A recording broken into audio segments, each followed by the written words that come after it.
अस्सलाम वालेकुम दोस्तों, जिमें कि तुसीं जानते जे कि तुहानूं देसी ते अंग्रेजी ते इस्लामी मंगण दा तरीका दस्सी दियां, ठीक है जी।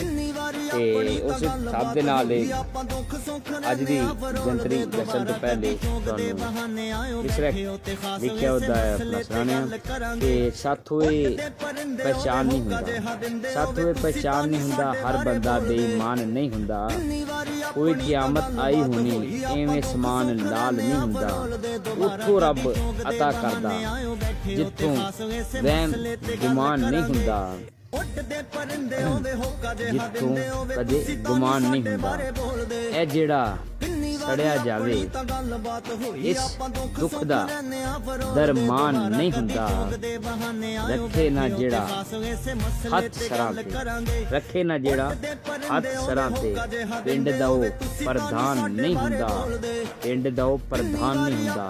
पिंड छेती मुक जाना सी सर ते जे आसमान ना हुंदा, बाबू उसदी इज्जत हुंदी, बाबू उसदी इज्जत हुंदी, जेड़ा बद जुबान नहीं हुंदा, जेड़ा बद जबान नहीं हुंदा।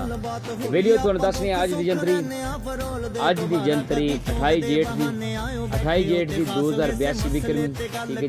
13 चंद दी इस्लामी महीना जुल्हज 1440 हिजरी, ठीक है जी। 10 जून ईस्वी 2025 ते दिहाड़ जज मंगल दा भुलिया जी ना, ठीक है जी।